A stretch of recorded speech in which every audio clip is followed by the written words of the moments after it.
मंत्री शिक्षा विभाग।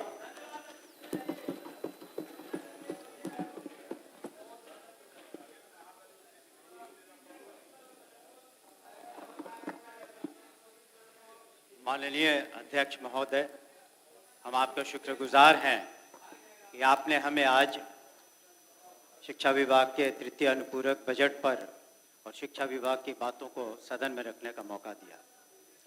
हम माननीय मुख्यमंत्री जी के प्रति अपना आभार प्रकट करते हैं जिन्होंने हमें शिक्षा विभाग की जिम्मेदारी सौंपी है।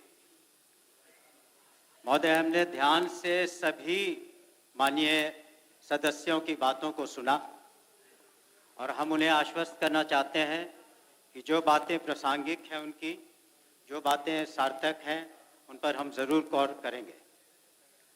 महोदय, जब बिहार की जनता ने माननीय मुख्यमंत्री जी को 2005 में जब यहाँ की बागडोर सौंपी, उस वक्त शिक्षा की स्थिति बहुत ही दयनीय थी। न विद्यालय थे, न छात्रों की संख्या बहुत कमी थी, संसाधन नहीं थे और जैसा कि हमारे माननीय सदस्य कह रहे थे कि बाइस्कोप युग में थे, उन्होंने खुद कहा। लेकिन माननीय मुख्यमंत्री जी का मानना था और आज भी मानना है कि शिक्षा एक बहुत ही सशक्त माध्यम है जिससे सामाजिक, आर्थिक और बौद्धिक प्रगति की जा सकती है और इसी वजह से उन्होंने शिक्षा को अपने सुशासन का एक महत्वपूर्ण और अभिन्न अंग माना। आज हम देखते हैं कि शिक्षा की रोशनी बिहार के हर गांव में, हर टोले में पहुंची हुई है। ये बहुत बड़ा परिवर्तन है। आज शिक्षा सभी वर्गों के लिए उपलब्ध है, वो चाहे किसी वर्ग का छात्र हो, किसी वर्ग की छात्रा हो, दूर दराज इलाके में, अक़लियतों के गांव में, महादलित टोलों में, पिछड़ों में, अति पछड़ों में, सभी जगह इस तरह की शिक्षा की व्यवस्था की गई है और बालक बालिकाएं स्कूल आ रहे हैं। और ये माननीय मुख्यमंत्री जी की सोच थी कि उन्होंने टोला सेवक और तालीमी मरकज़, जिसका उन्होंने उनकी जो राशि उन्हें दी जाती है उसको दुगना किया और उन लोगों ने भी सहायता की कि किस तरीके से हमारे विद्यालयों में छात्र छात्राओं की संख्या बढ़े, खास करके दबे हुए कुचले लोगों की। अगर हमें शिक्षा में प्रगति करनी थी तो उसके लिए संसाधन चाहिए थे। इसी वजह से उन्होंने बजट का एक अच्छा हिस्सा, बड़ा हिस्सा शिक्षा विभाग को दिया। हम 2005 के पूर्व की बात करें तो अंतिम बजट जो सरकार थी उन्होंने जब दिया तो करीब 4,000 करोड़ से कुछ ऊपर रुपए थे। पिछले बार आपने देखा होगा कि हम लोगों ने जो बजट पास किया उसमें 52,000 करोड़ से ज़्यादा रुपए शिक्षा विभाग को दिए गए थे और इस बार शिक्षा विभाग को हम लोगों ने 60,964 करोड़ 87 लाख रुपए का बजट दिया है, जो करीब 20% है पूरे बजट का। इन्हीं कारणों से जो पिछले 19 सालों में माननीय मुख्यमंत्री जी ने वो जो बजट का प्रावधान किया, आज स्कूलों की संख्या हमारे 1 से 12 तक 75,792 हो गई है और हर पंचायत में जो उत्क्रमित उच्च माध्यमिक विद्यालय जो खोले गए तो 6,421 भी हैं। तो इस तरीके से उत्तरोत्तर वृद्धि हो रही है, हम आगे बढ़ रहे हैं। लेकिन चूंकि शिक्षकों की कमी थी, 1.5 लाख से भी कम शिक्षक थे बिहार में, तो माननीय मुख्यमंत्री जी ने इस पर जोर डाला कि हम कैसे शिक्षकों की नियुक्ति करें। हमारे कुछ सदस्य कह रहे थे कि ये नियुक्तियां उनके समय हुई, लेकिन सभी जानते हैं और सारी फाइलें गवाह हैं कि किस तरह से पूर्व शिक्षा मंत्री माननीय विजय चौधरी के समय ये कार्य शुरू किया गया। फाइल गवाह है इसके कि उसी वक्त ये सारी बातें शुरू की गई, इस पर माननीय मुख्यमंत्री जी का अनुमोदन हुआ। मुखिया होने के नाते फिर इस पर कैबिनेट का प्रस्ताव आया और कल ही 52,000 से ज़्यादा जो बीपीएससी से जो परीक्षा से उत्तीर्ण जो हमारे शिक्षक शिक्षिकाएं थीं, उनको नियुक्ति पत्र गांधी मैदान में दिए गए और अन्य जिलों में भी माननीय मंत्रियों और विधायकों ने, पदाधिकारियों ने उन्हें नियुक्ति पत्र दिए। ये बात सिर्फ आंकड़े की नहीं है, क्योंकि जब हम शिक्षकों से मिले, शिक्षिकाओं से मिले, तो जिस तरह का माहौल था वो देखने लायक था। हमने वो एक बहुत ही ऐतिहासिक जगह है गांधी मैदान। बचपन में हमने भी, अगर व्यक्तिगत बात कहूँ तो बचपन में हमने वहाँ फुटबॉल भी खेला। बाद में पुलिस पदाधिकारी के रूप में बहुत सारे राजकीय और बहुत सारे कार्यक्रम भी देखने का मौका मिला। माननीय मुख्यमंत्री के हाथों से हमें, उनके कर कमलों से हमें दूसरी बार जो प्रेसिडेंट गैलेंट्री मेडल मिला, वही गांधी मैदान का ही ऐतिहासिक मैदान था। लेकिन फर्क इस बार और पूर्व के कार्यक्रमों में इतना था कि इस कार्यक्रम और उस खुशी का जो मिसाल था वो दोबारा फिर कभी शायद राज्य के किसी भी सूबे में उसे दोहराया नहीं जा सकता, क्योंकि इतनी बड़ी नियुक्तियां, अगर आप आंकड़ों पर जाएंगे तो अब तक लिए बीपीएससी के द्वारा जो चयनित हमारे शिक्षक शिक्षिकाएं हैं 2,81,662 हैं। उसी तरह माननीय मुख्यमंत्री जी ने जो नियोजित शिक्षक थे उनको भी, उनके लिए भी सक्षमता परीक्षा की कि ताकि वो भी सरकारी शिक्षक बन सके। अब तक के लिए 2,53,961 सरकारी शिक्षक बन चुके हैं और हमारे प्रक्रिया में करीब 85,000 सक्षमता देने वाले शिक्षक रह गए हैं, नियोजित शिक्षक। और खास करके हम सदन को ये बताना चाहेंगे कि हमारे जो दिव्यांग छात्र छात्राएं हैं उनके लिए हम लोगों ने अलग से प्रावधान किया है और 7,279 पदों के लिए हम लोगों ने अभी अपनी यदि याचना बीपीएससी को भेज दी है। साथ ही साथ अनुकंपा पर जो 6,421 जो हमारे उस पर जो क्वालिफाई करते हैं उनकी नियुक्तियों की भी प्रक्रिया जारी है। और आज सदन को बताते हुए हमें खुशी है कि जो हमारी जितने संख्या शिक्षकों की, शिक्षिकाओं की, उसका 44% महिलाओं का है। ये बहुत बड़ी उपलब्धि है महिला सशक्तिकरण की ओर। अगर हम साक्षरता को पैमाना मानते हैं शिक्षा में, तो 2001 में हम देखते हैं कि पुरुष और महिला को मिला के करीब 47.55, करीब 48 साक्षरता थी और 2023 में ये बढ़ के करीब 80% हो गई। उसी तरह महिलाओं का देखें तो 2001 में करीब 34% था, आज उसमें करीब जो साक्षरता हुई है महिलाओं की वो करीब 74% है। ये और इसी कारण से अब महिलाएं उच्च शिक्षा में जा रही हैं, नौकरियां पा रही हैं, उद्योग जगत में जा रही हैं और हर जगह आप हर पेशे में, बिहार में ही नहीं, बिहार की जो महिलाएं हैं अन्य राज्यों में भी जाके नौकरियां कर रही हैं। ये इस साक्षरता का परिणाम है। उसी तरह से जब हम पहले देखते हैं तो आधारभूत संरचना की बहुत कमी थी। आधारभूत संरचना के नाम पर जो विद्यालय थे उसमें बहुत कमियां थी। तो इसीलिए हम लोगों ने जो हमारे जो बिहार, हमारा जो प्रयास है कि सभी स्कूलों में कक्षाएं अच्छी हो, बेंच डेस्क हो, पीने का पानी हो, पेयजल हो, चारदीवारी हो। और बिहार स्टेट हम लोगों ने 1526 अतिरिक्त कक्ष इस बार बनवाए हैं और 244 नए भवन बनवाए हैं। तो इस तरीके से बिहार राज्य शैक्षणिक आधारभूत संरचना विकास निगम लिमिटेड लगातार काम कर रहा है। उसकी समीक्षा भी हमने की है और उसमें भी सुधार की जो गुंजाइश है वो हम कर रहे हैं। हम सदन को ये भी बताना चाहेंगे कि इस बार हम लोगों ने प्रावधान किया है कि जो भी हेडमास्टर हैं उन्हें करीब 50,000 रुपये दिए जाएं, ताकि विद्यालय में छोटी मोटी जो समस्याएं रहती हैं उसको वो दूर कर सकें।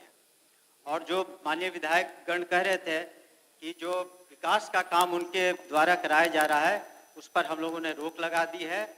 वह विकास का काम किसी भी हेडमास्टर के थ्रू नहीं होगा, उसके लिए या तो डिस्ट्रिक्ट मजिस्ट्रेट के थ्रू होगा या फिर मुख्यालय से संरचना जो हमारी है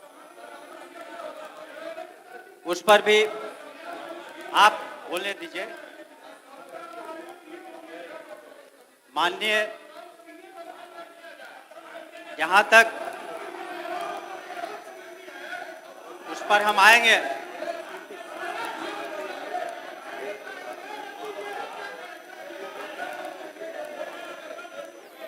जहां मैंने खुद माननीय सदस्यों को, माननीय मंत्रियों को पत्र लिखा था कि कम से कम 10 स्कूलों का चयन करके जिसका हम लोग जीर्णोद्धार कर सके, तो हम लोगों ने करीब 563 स्कूलों का जीर्णोद्धार पूरा कर दिया है। जो माननीय 160 सदस्यों ने अपनी जो सूची भेजी थी उसमें से 563 पूरे हो गए हैं। शेष हम लोग अगले 3 महीने में पूरा कर देंगे।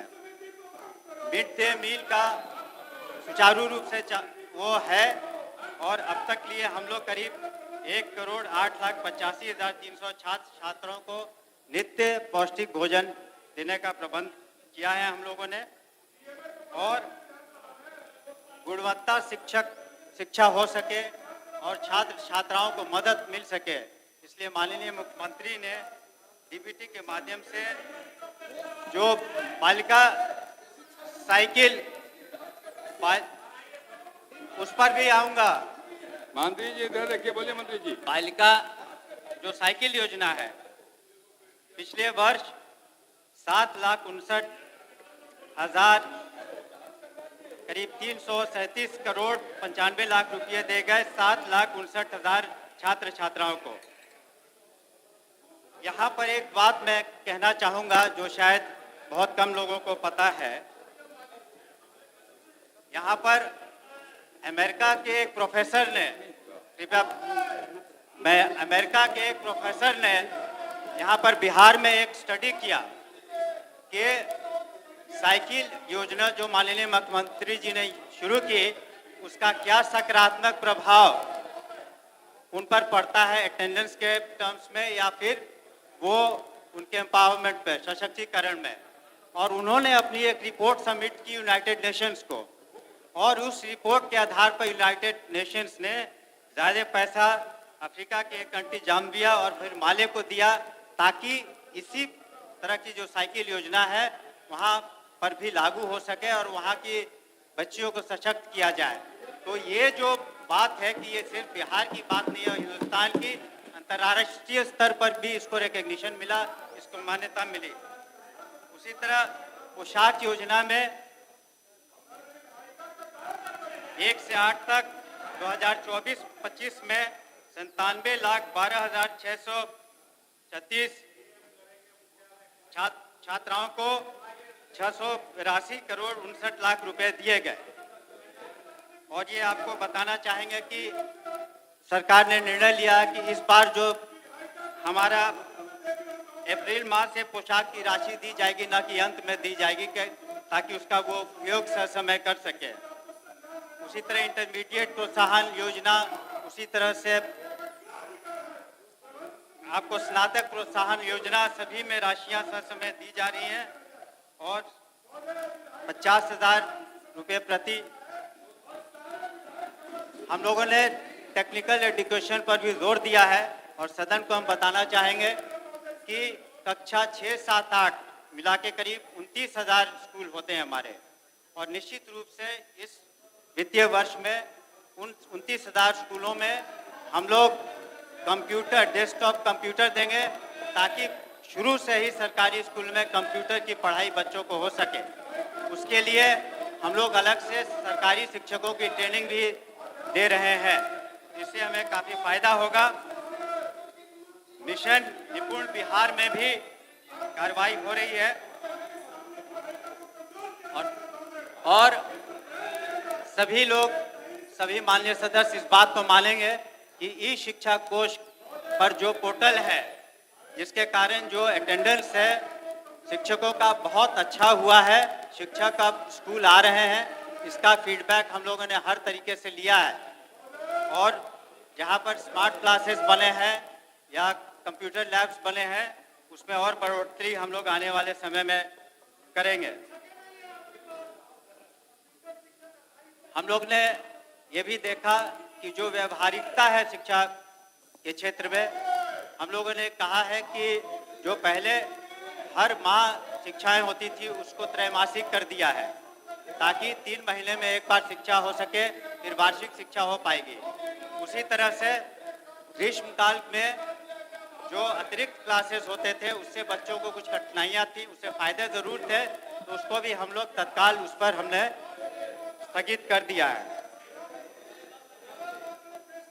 सदन को बताना चाहेंगे कि जब तक लिए जो हमारे इतने शिक्षक हुए हैं, इनकी ट्रेनिंग अगर सही तरीके से नहीं होती है, तब तक लिए उनका पूरी तरीके से उपयोग नहीं कर पाएंगे। इस वजह से हम लोगों ने निर्णय लिया है कि SCERT के माध्यम से, वहाँ के डायरेक्टर से वहाँ जाकर हमने मीटिंग की कि साल में कम से कम 2 बार 1-1 सप्ताह के लिए सभी शिक्षकों का हम लोग ट्रेनिंग करेंगे, ताकि वो बच्चों को ठीक से पढ़ा सके।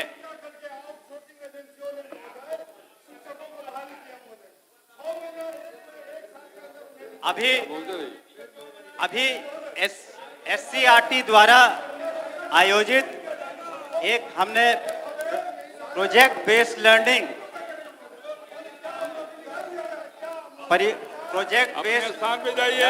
के बारे में जाकर के देखा, और प्रोजेक्ट बेस्ड लर्निंग में किस तरीके से मैथमेटिक्स और साइंस से बच्चे अवगत हैं, उन लोगों ने प्रोजेक्ट बनाया था।